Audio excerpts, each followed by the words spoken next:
나는 저녁을 혼자 먹는 데 익숙해졌다고 생각했었다. 하지만 해질 무렵 붉게 물든 식탁에 앉을 때마다 익숙함보다는 공허함이 먼저 스며들었다. 식기는 하나뿐이고 음식은 꼭 같은 메뉴였다. 소고기 장조림, 미역국, 김치. 30년 전 아내와 딸이 떠난 날 이후 나는 바뀌지 않은 식탁 위에서 세월을 삼켜왔다. 며칠 전 집사장이 새로운 가정부를 구해왔다. 나와는 미리 상의되지 않았다. 그는 늘 그렇듯 조용히 일을 처리했고 나 또한 이젠 그런 일에 별 관심이 없었다. 그저 어지럽지 않고 방이 깨끗하면 그만이었다.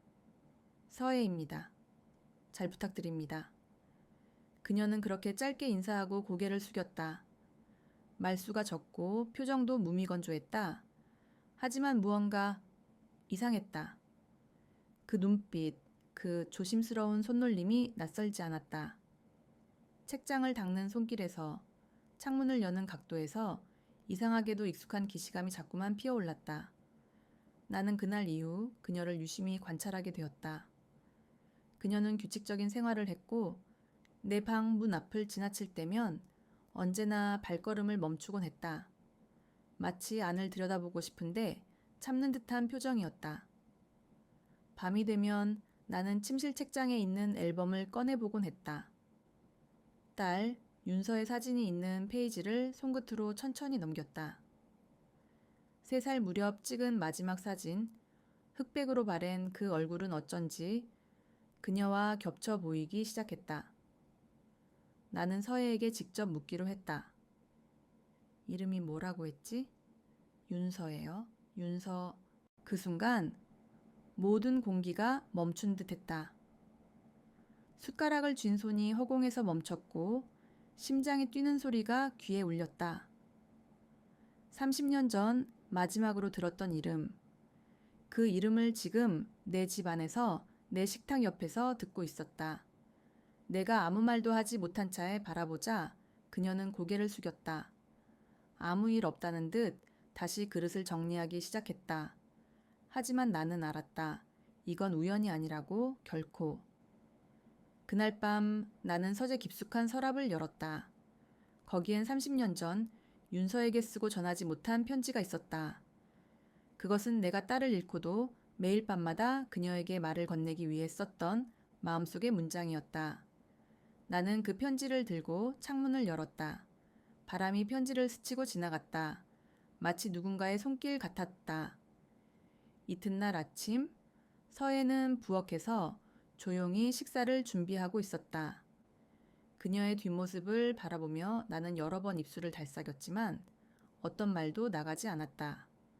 그저 윤서라는 이름이 머릿속을 맴돌 뿐이었다. 정말 내 딸일까? 아니면 그저 우연히 같은 이름을 가진 사람일까? 나는 서혜가 쓰던 작은 방에 들어가 보기로 했다. 그녀가 외출한 틈을 타 문을 조심스럽게 열었다. 방 안은 단출했고 책상 위엔 손때 묻은 수첩 한 권이 놓여 있었다. 망설이다가 나는 그 수첩을 펼쳤다. 페이지 사이에 한 장의 사진이 끼워져 있었다. 흐릿한 사진 속엔 젊은 시절의 나와 아내, 그리고 3살 무렵의 윤서가 함께 웃고 있었다.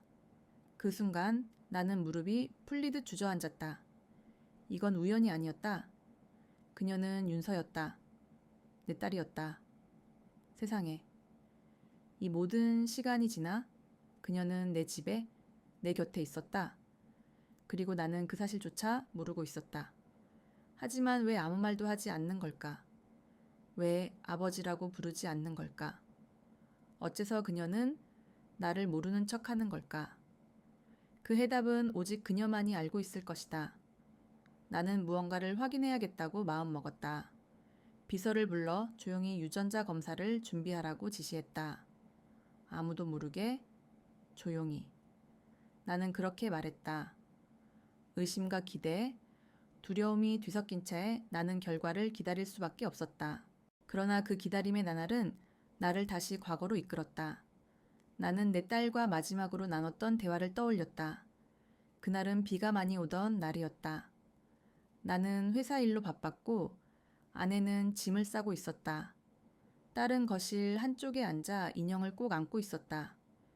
그녀는 울지 않았지만 뭔가를 알아차린 듯한 눈으로 나를 바라보았다. 아빠는 내일 와. 아빠는 일하고 올게. 그게 마지막이었다. 나는 그 기억을 떠올리며 스스로에게 묻는다. 정말 나는 그녀를 기억하고 있었던 걸까? 아니면 죄책감 속에서 내가 만든 환영이었을까? 하지만 지금 내 앞에 있는 서해는 환상이 아니었다. 그녀는 살아 있었다. 그리고 지금 내 집에 있었다. 이제 내가 해야 할 일은 명확했다. 그녀가 나를 받아들이든 말든 나는 그녀에게 아버지로서의 마지막 선택을 해야 했다. 그리고 그 선택의 시작은 진실을 확인하는 것이었다. 나는 그날 이후 서해를 바라보는 시선이 조금씩 달라지고 있음을 느꼈다. 그녀의 말투, 식사 준비를 할 때의 습관, 정원 화단에 물을 줄 때의 태도까지 모든 것이 익숙하게 느껴졌다.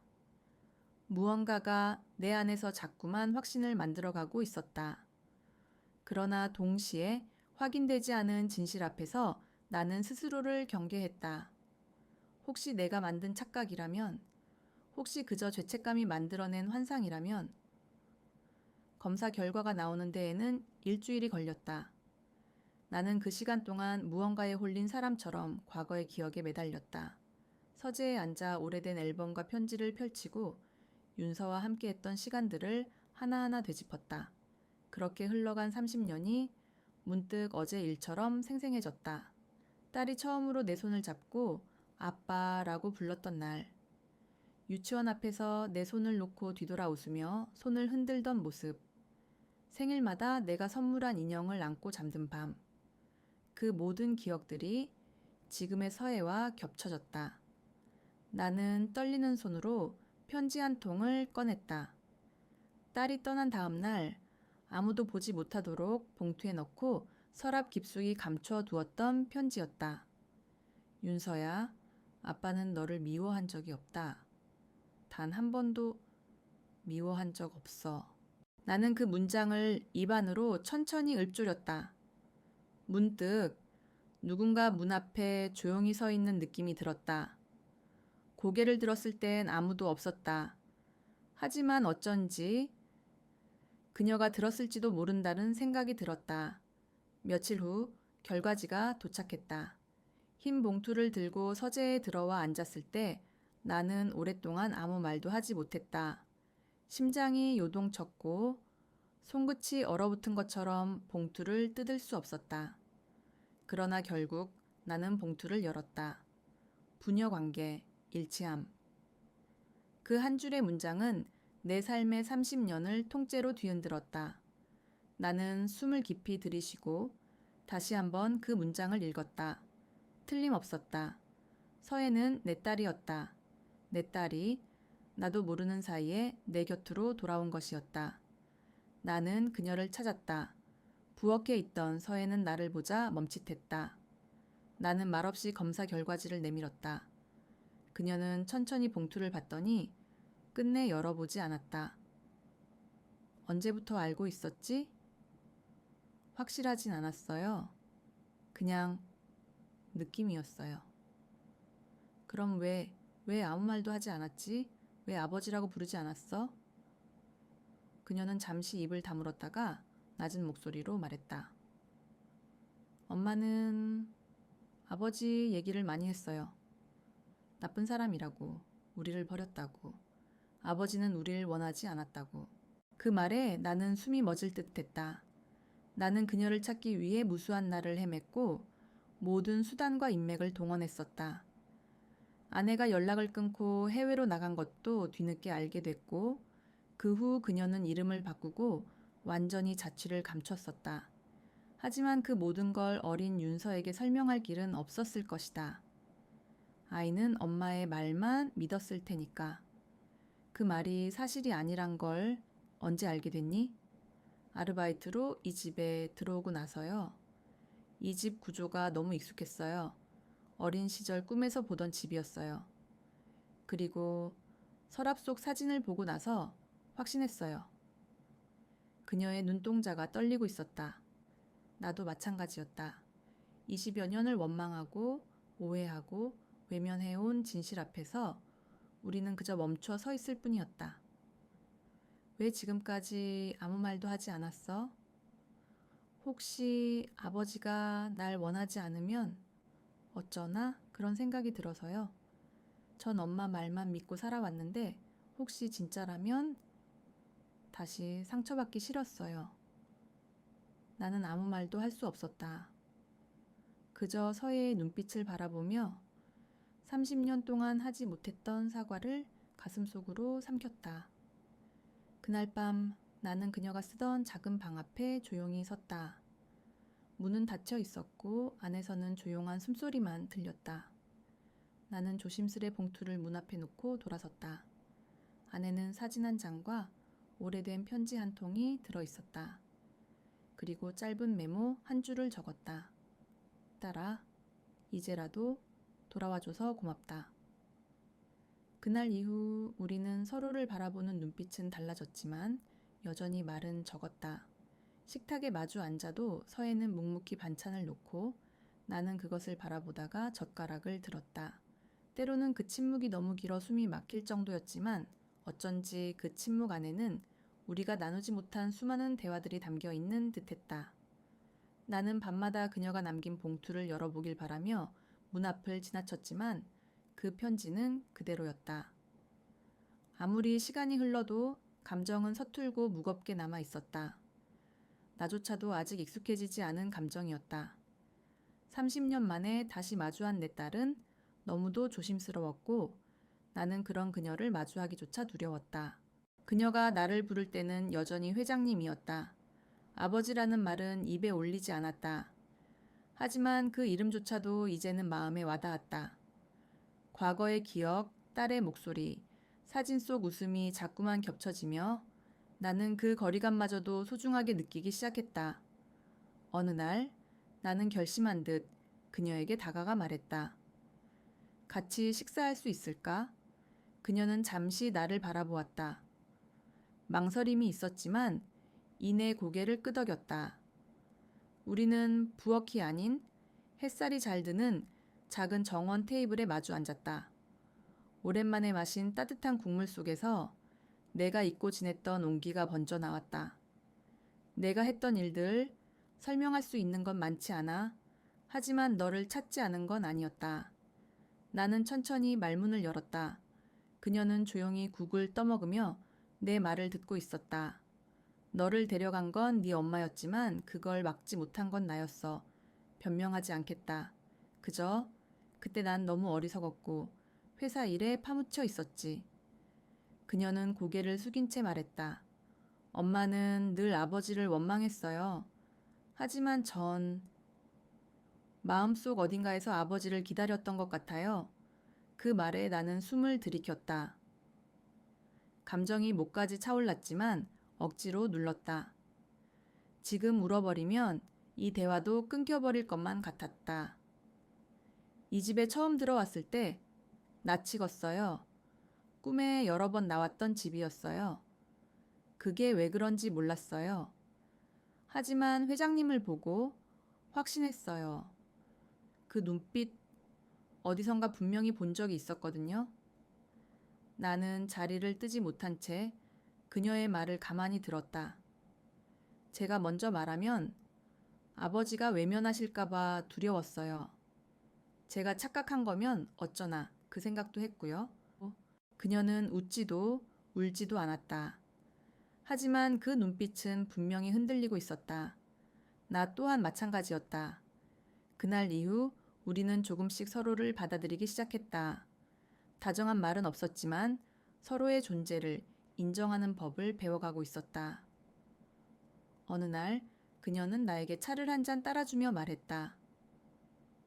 저 내일 잠깐 다녀올 곳이 있어요. 엄마 묘에 가보려고요. 나는 고개를 끄덕였다.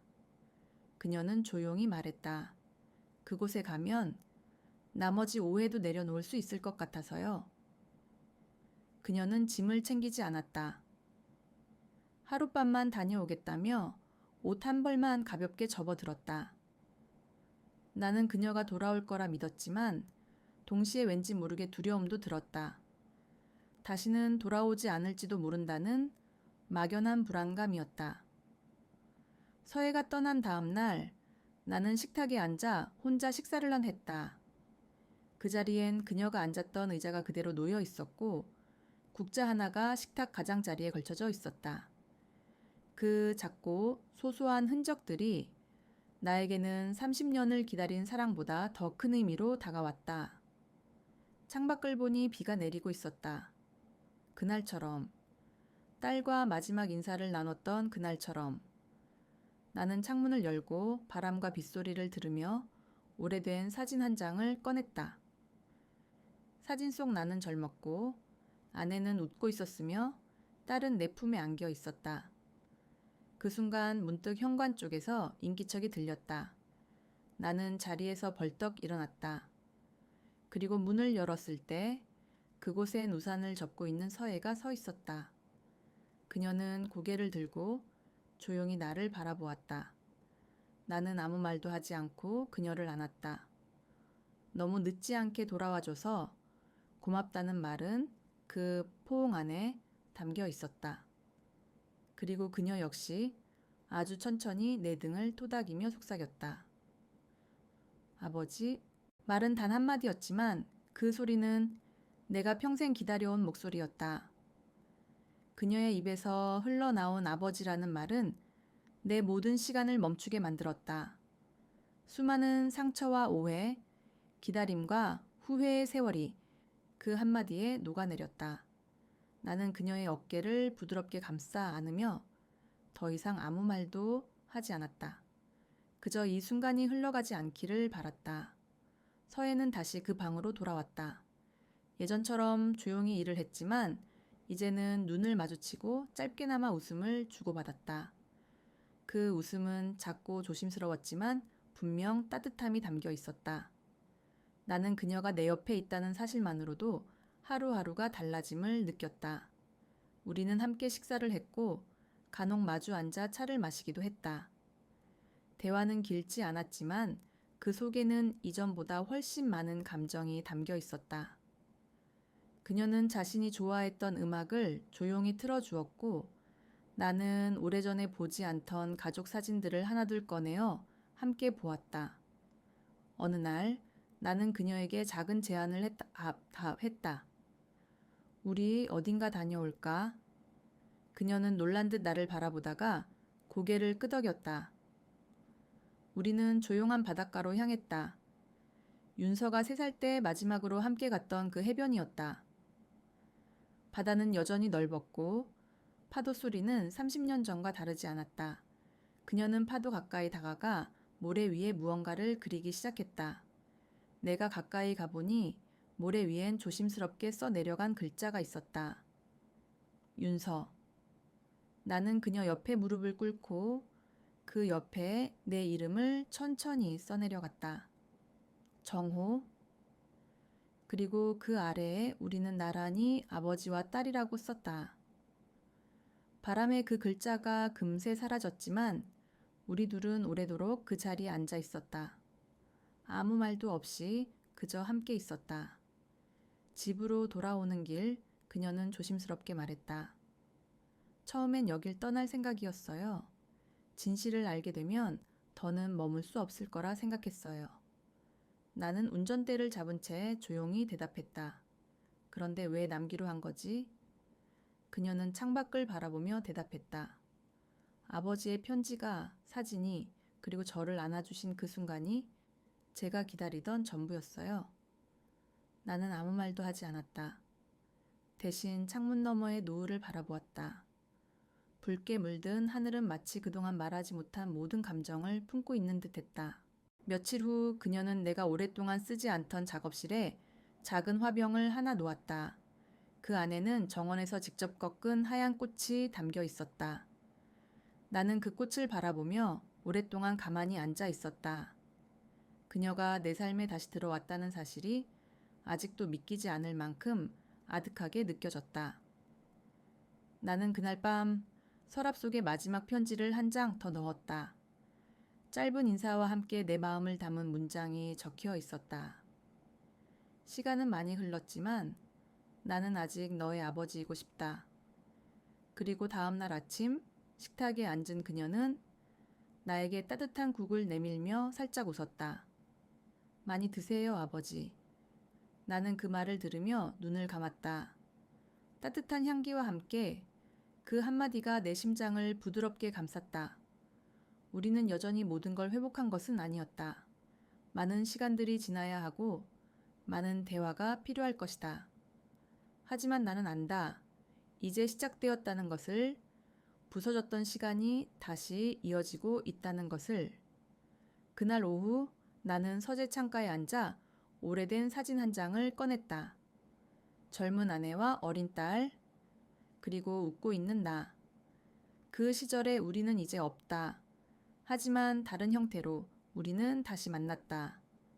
사진 속의 웃음은 사라졌지만 지금의 우리는 그보다 더 깊은 무엇으로 연결되어 있었다.